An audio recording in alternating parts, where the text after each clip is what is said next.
All right, sorry, I'm hanging out in my bathroom, and it's the quietest place in my house I could find, so I'm sorry if the acoustics are poor.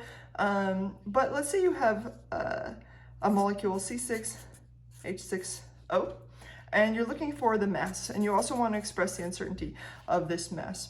So a few things. You're given the mass of carbon, you're given the mass of hydrogen, and you're given the mass of oxygen. And you'd think it'd be as simple as just adding them up, right? And then maybe finding the air. And it kind of is, but one thing we should think about is carbon has 6 different atoms in this particular thing.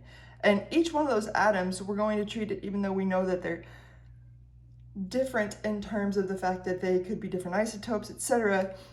Each of those atoms has the same air associated with it. So for example, 12.0107 grams per mole is the mass of carbon, plus or minus 0.0003 O's in an 8. And this is the air associated with each carbon. Well, the really cool thing about this is if this is the amount of air associated with one carbon, you're going to have twice that amount of air with 2, or 3 times that amount of air with 3, and on and on and on, because each one brings the exact same amount of air. It's systemic. It has a systematic air. Every single time you add up carbon, you know the exact amount of air that it is bringing, and that's one of the best parts about adding up molar masses, I think, because it allows you to do them relatively quickly. So here, in order to figure out the air, guess what? All you gotta do is multiply it by 6.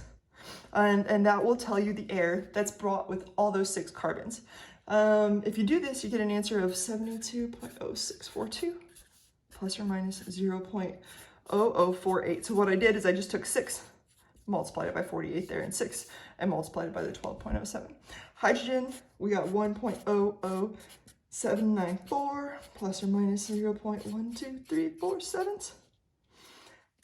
And the same exact thing, we got 6 of them.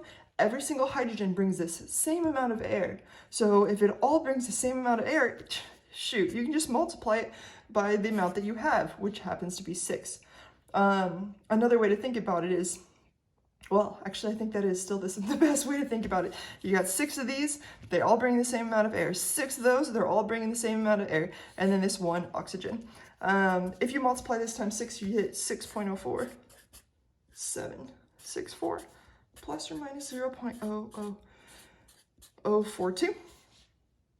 And then the oxygen, you only have 1, so I guess I could skip all this. You're going to multiply it by 1, and you get 15.9994 plus or minus 0.0003. Now I didn't add those up. I don't have my calculator, but you can add those up easily, and you can figure out the air, which is the ultimate question about this. So now each one's not bringing the same air, right? It's no longer systematic. Each one has random air that's been contributed to it by, when you add it up, it's a random thing. It's just like if you're taking, for example, one beaker and you're pouring it into another beaker, you're adding them up, right? But the air here in this beaker, you didn't know the exact amount that it was.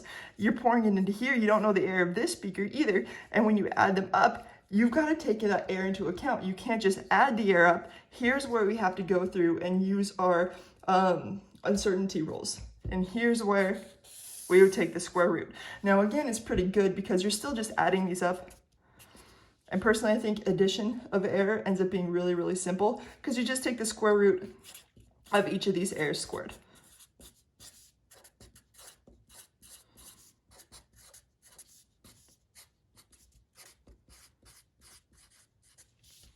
And if you take the square root of that,